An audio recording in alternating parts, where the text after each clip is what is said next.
Good morning. আজকে দেখাবো মোরলা মাছের ঝাল বেগুন আলু দিয়ে।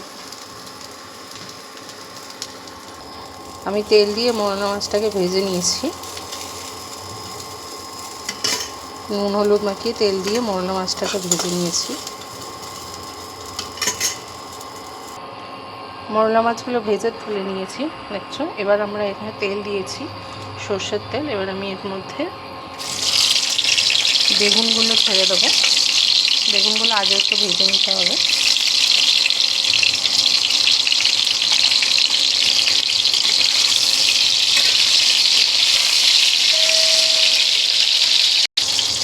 বেগুনটা ভাজা হচ্ছে, এর মধ্যে আমরা একটু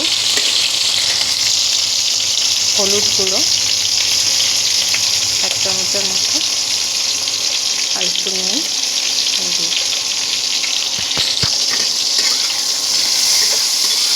এটা খুব বেশি ভাজা হবে না, মোটামুটি একটা তেলে ভাজা হয়ে গেলে, আর ফ্লেমটা অবশ্যই জোরে রাখতে হবে। মোটামুটি একটা লাল ভাব এসে গেলে এটাকে তুলে নিতে হবে। এটা বেশি ভাজার প্রয়োজন নেই।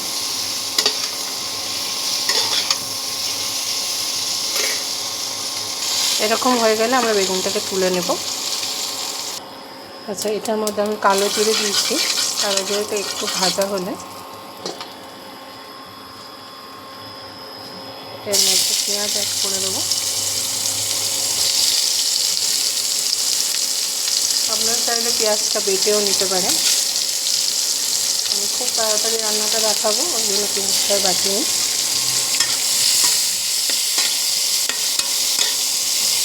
এই পেঁয়াজটার সাথে যাতে তাড়াতাড়ি ভাজা হয়ে যায়, তাহলে আমরা এর মধ্যে আলুও অ্যাড করে দেবো।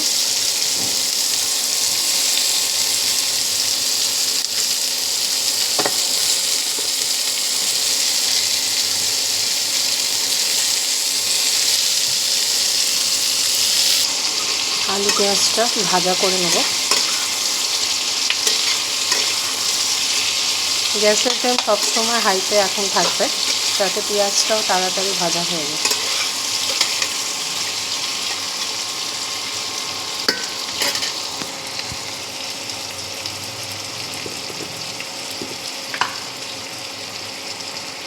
এটা যাতে ভাজা হয়ে যায়, ওর মধ্যে আমরা 1 চামচ হলুদ গুঁড়ো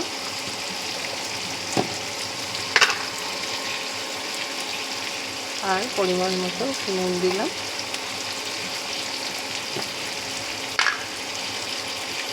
আর একটু কাশ্মীরি লঙ্কা।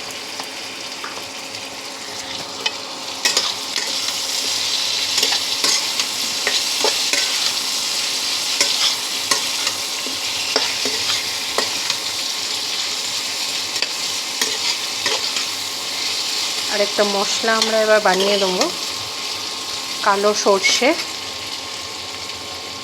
জিরে, আদা আর কাঁচা লঙ্কার একটা পেস্ট আমরা এই সময় করে নেব।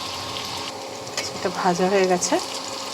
এবার আমরা তৈরি করা এই পেস্টটা, কালো সর্ষে, আদা, কাঁচা লঙ্কা, জিরে বাটাটা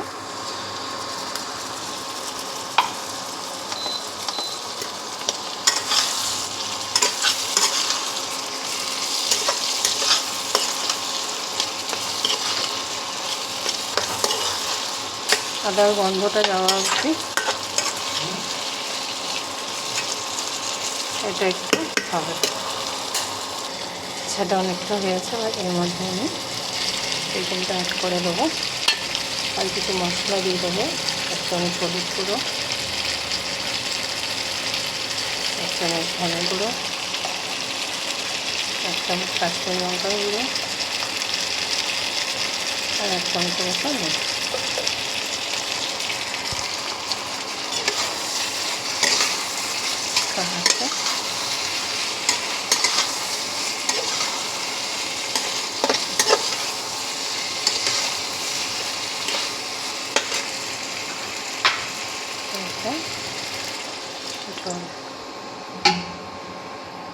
সেটা ফুটে গেছে। এবার আমরা মাছগুলো ভেজে রেখেছিলাম সেগুলো